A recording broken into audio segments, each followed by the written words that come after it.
Hi there, welcome to my before trial section of this review of the Adidas Pure Boost Go Limited. For me actually it's a bit of a mystery shoe as well as it may be for you. I actually picked this up in a discounted sample sale by Adidas for only about £15 English, so pretty ecstatic with that, but a bit of an unknown quantity. Done a bit of digging around the internet and it seems to be a fairly premium shoe. Personally I prefer sort of ultra distances, pretty familiar with the sort of high cushioning model that we see here, and yeah, I'm very curious as to how it's going to handle. The one feature I really like the look of before actually trying is this kind of loose sort of plasticized resin sort of heel support. I've had something similar in Hoka trainers where it's not hard, it's not liable to give you blisters, but it's just enough extra support to the natural fabric there, so it's pretty seamless. There's actually a little bit of cushioning on the inside of that as well. I'll make that as clear as I can. Just this little black band there, which I think is going to drop nicely into the kind of notch between my Achilles and my ankle. So fingers crossed that's going to be nice and comfortable.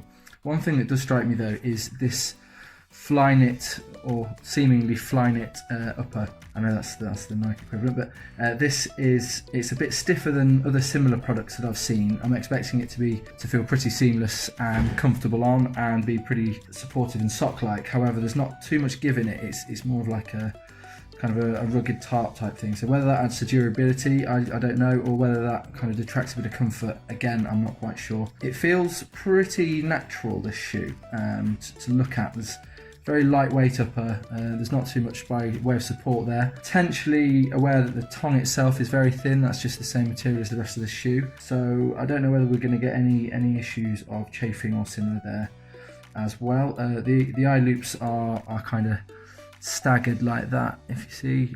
Makes quite a nice detail, and I'd say that's probably about a standard amount of loops you'd get. But again, as I mentioned before, there's quite a lot of cushioning here, which does give you a fair drop. I believe it's somewhere, I think we go down from, I think it's 21mm down to 13. So yeah, that will be not for everybody, but I'm more than happy in that kind of range. So we'll give this a go outside. Also, aesthetics look pretty punchy, especially from the back. If you're lucky enough to be showing people dust, then that's quite a nice view for them. A little bit on the sort of fashion side, I don't know, it doesn't really match my natural running aesthetic, but you know, I'm sure there's a few fashionistas out there that will give that a thumbs up. But okay, yeah, I'll take it outside for a spin. I dare say it's going to be a bargain whichever way, seeing as that it does retail for, depending on whether you get it on a discount or not, upwards of £100, but I have seen it drop down as well on sale. So okay, I'll join you outside. Okay, so they're on. Welcome to Manchester. About to have a quick run in them.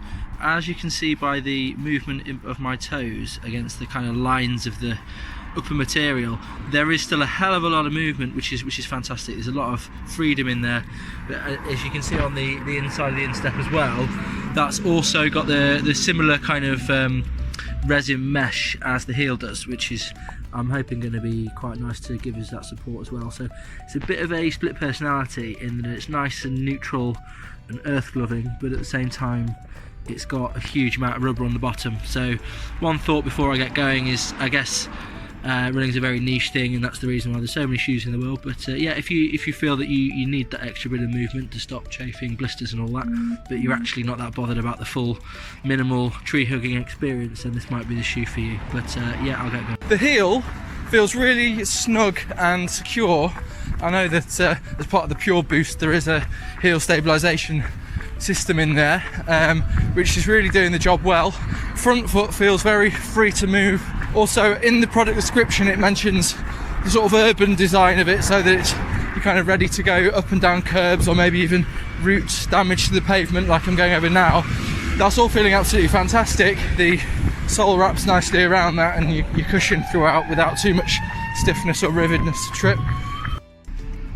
Okay, all things considered, I think it's an absolutely fantastic shoe. The only fault I can pick is the unfit post-injury runner inside them, and especially at my price point, getting a massive discount, I'm really happy with them. So I'd go as far as giving them a 94. I think obviously in the foam feels fantastic to me, but you can't help but feel in the sort of foam wars that are about to kick off with the Vaporfly and all the contemporaries. Don't know, are they going to get slightly outmoded? I don't think so. I think running is running, so I think we'll stay with a really high complimentary 94, and at my price point I'd give it a 194. So yeah, brilliant. I'd go get them, beg the pun.